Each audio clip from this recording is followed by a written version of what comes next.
आपने health policy करवा ली है? अच्छा, सोच रहे हैं कराने का, ठीक है, अच्छी बात है। हेल्थ इंश्योरेंस करानी चाहिए, लेकिन करानी कहाँ से चाहिए आपको सबसे पहले सोचना पड़ेगा।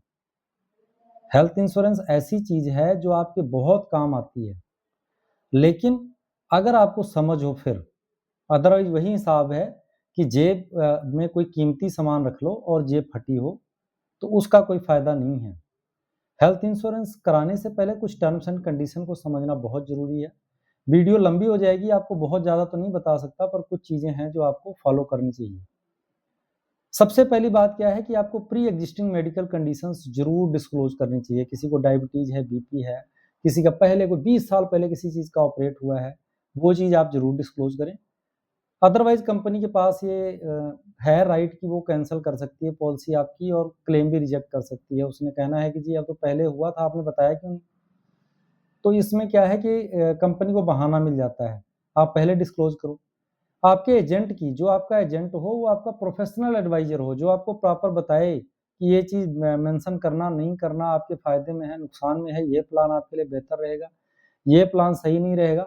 आपको प्लान की इतनी समझ नहीं होगी एज़ कस्टमर, कस्टमर को इतनी नॉलेज नहीं होती और ज़िम्मेवारी बनती है एजेंट की।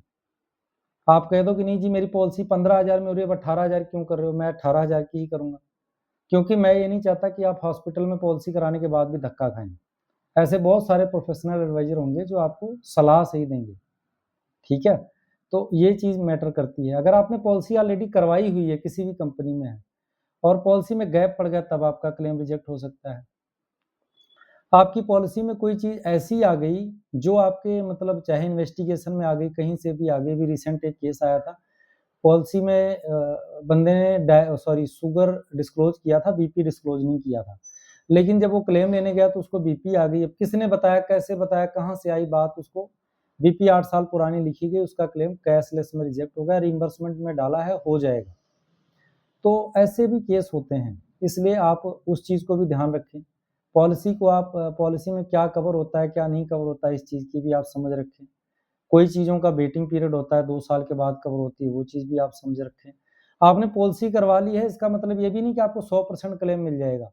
कुछ चीज़ें कटिंग लगती हैं, जैसे हॉस्पिटल में कोई खाना-पीना देते हैं, वो पॉलिसी के अंदर इनबिल्ड नहीं होता है। जैसे आप कह दो कुछ कंज्यूमेबल आइटम्स होते हैं, वो इनबिल्ड नहीं होता है।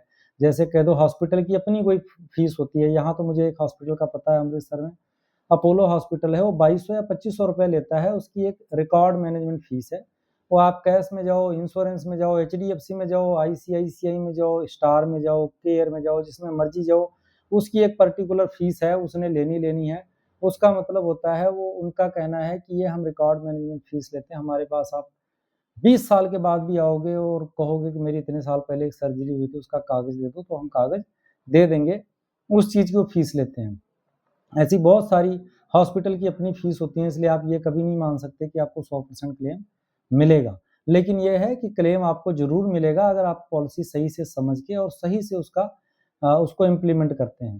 टर्म्स एंड कंडीशन को समझना बहुत ज़रूरी है। आपकी पॉलिसी में कमरा मिलता है 5,000 का, आप ले लेते हो, वहाँ जाके कहते हो मुझे बढ़िया से बढ़िया दो, मैं पॉलिसी कराई है। और एक चीज़ सबसे ज़्यादा जो ध्यान देने वाली बात है, आजकल क्लेम क्यों रिजेक्ट हो रहे हैं कि आदमी को हॉस्पिटल में जाके हॉस्पिटल जाता है, हॉस्पिटल वालों ने अपना बिल किसी न किसी तरह से खींचना है।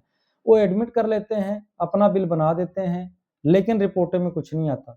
ये आपको आप समझना पड़ेगा कि जब मेरी रिपोर्ट नॉर्मल है, कोशिश करो कि 2 घंटे में कोशिश करो कि अपनी रिपोर्ट खुद करा के पहले चेक कर लो कि मुझे हॉस्पिटल में एडमिट होने की ज़रूरत है भी कि नहीं है।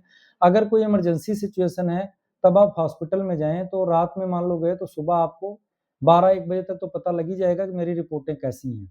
अपनी रिपोर्टें देखिए, अगर वो नॉर्मल लगती है, आप नहीं देखना आता, कोई सज्जन जान-पहचान आस-पड़ोस का कोई न कोई जानकार होगा, उसको रिपोर्ट भेजें, अगर वो नॉर्मल कहता है नहीं एडमिट की ज़रूरत नहीं है, तो आप घर आ जाओ, जो लगे वही सही, क्योंकि ज़्यादा पैसे बाद में हॉस्पिटल में बन गया तो आपको सारा ही भरना पड़ेगा। ऐसी बहुत सारी कंडीशंस हैं जो आपको समझना बहुत ज़रूरी है। आप अगर कस्टमर हो किसी भी कंपनी के हेल्थ इंश्योरेंस के, तो आपको कुछ न कुछ चीज़ें मतलब अपनी पॉलिसी को समझना बहुत ज़रूरी होता है। जैसे कई पॉलिसियों में अगर वो 2015 2018 के पहले या 20 के पहले की हैं, तो उसमें मॉडर्न ट्रीटमेंट लिमिटेड होता था।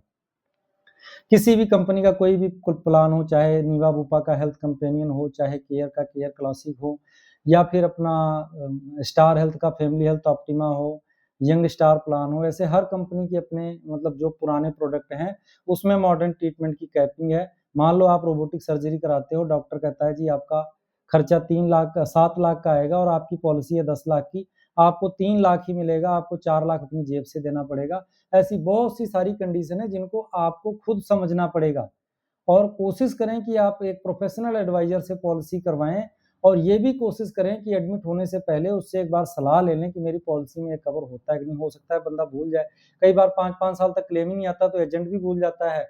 एजेंट तो नहीं भूलता क्योंकि एजेंट ने पॉलिसी समझाई होती है, वो कंटिन्यू कर रहा होता है, इसलिए एजेंट को सारी चीज़ें याद होती हैं, जो प्रोफेशनल एडवाइज़र है। लेकिन जो अपना कस्टमर है वो भूल जाता है, ऑब्वियस है भूल जाना होता है, रात को क्या खाया कई बार बंदा सुबह ये भी भूल जाता है। इसलिए अपना जब भी ऐसी कोई सिचुएशन आए कोशिश करें कि अपने एडवाइज़र से बात करके जाएँ। यही आपको एक मतलब ज़रूरी मैसेज देना था। इसलिए आप अपना हेल्थ इंश्योरेंस अगर लेना चाहते हैं या ले भी लिया है, तो आप अपना कहीं ऐसे मतलब एडवाइज़र के पास स्विच कराएँ कि जो आपको जो आपकी पॉलिसी की प्रॉपर नॉलेज आपको दे सके और आप अगर पॉलिसी करवाना चाहते हैं, तब भी आपको एक प्रॉपर गाइडेंस दे सके।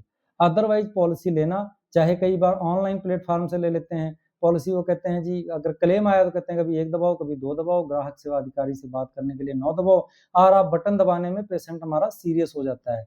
इसलिए आपको अगर मतलब और एक चीज़ है, कई बार क्या होता है कैशलेस मैंने भी एक एग्ज़ाम्पल दिया आपको कैशलेस क्लेम में अपना क्लेम रिजेक्ट हो सकता है कैशलेस। रीइंबर्समेंट में कैसे फाइल प्रोसेस करनी है वो एक प्रोफेशनल एडवाइज़र ही आपका क्लेम करवा सकता है। नहीं तो आप कागज़ों में ही उलझे रह जाओगे, क्लेम आपको फिर नहीं मिलेगा, फिर आप कहोगे कंपनी गलत है।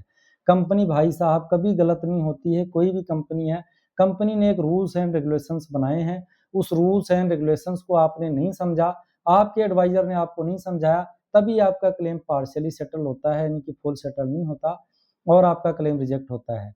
इन्हीं बातों के साथ आपका यार, दोस्त, मित्र, भाई, बंधु, कोई फैमिली मेंबर जो मर्ज़ी समझो, आपके साथ हमेशा के लिए है। आप कभी भी कॉल कर सकते हैं, कुछ पूछना है, समझना है मेरे नंबर पे या मेरे ऑफ़िस विज़िट कर सकते हैं। किसी भी हेल्थ इंश्योरेंस से रिलेटेड कोई एडवाइस लेने के लिए आपका इस वीडियो देखने के लिए बहुत-बहुत शुक्रिया और मैं चाहूँगा कि अगर आपको ये मेरी जानकारी पसंद आ रही हो, तो अपने दोस्तों के साथ साझा करें। मेरे इस फ़ेसबुक पेज को फ़ॉलो करें और लाइक करें, ज़्यादा से ज़्यादा लोगों तक ये ज़रूरी जानकारी पहुँचाएँ। बहुत-बहुत धन्यवाद। मैं आपका दोस्त आर. पी. मिश्रा।